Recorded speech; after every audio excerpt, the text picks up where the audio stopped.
സ്ത്രീകൾക്കുണ്ടാവുന്ന മുട്ടുവേദന, back pain, neck pain, shoulder pain, ഇതിനെല്ലാം വളരെ എഫക്റ്റീവായിട്ട് ചെയ്യാൻ പറ്റുന്ന ട്രീറ്റ്മെൻറ്റാണ് കപ്പിംഗ് തെറാപ്പി. ആ ഭാഗത്തുള്ള അശുദ്ധ രക്തം ഒഴിവാക്കി ആ ഭാഗത്തേക്കുള്ള സർക്കുലേഷൻ കൂട്ടുക, നീർക്കെട്ട് ഒഴിവാക്കുക, പെയിൻ കുറക്കുക, എല്ലാം വളരെ എഫക്റ്റീവായിട്ടുള്ള ട്രീറ്റ്മെൻറ്റാണ് ഡ്രൈ കപ്പിംഗ്, വെറ്റ് കപ്പിംഗ് അഥവാ ഹിജാമ പോലെയുള്ള ട്രീറ്റ്മെൻറ്റ്. എല്ലാവരും ചെയ്ത് നോക്കുക, റിസൾട്ട് മനസ്സിലാക്കുക.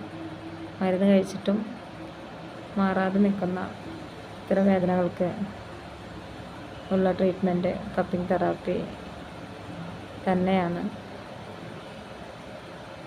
ഒരുപാട് ആളുകൾക്ക് ഇതുകൊണ്ട് റിസൾട്ട് ഉണ്ടായിട്ടുണ്ട്. ചെയ്ത് നോക്കുക. അടുത്തുള്ള ക്ലിനിക്കുകളിൽ, അക്യുപഞ്ചർ ക്ലിനിക്കുകളിൽ ഹിജാമ സൗകര്യം ഉണ്ടായിരിക്കുന്നതാണ്. ട്രീറ്റ്മെൻറ്റിനെ കുറിച്ച് കൂടുതൽ അറിയാൻ ഈ നമ്പറിൽ കോൺടാക്റ്റ് ചെയ്യാം.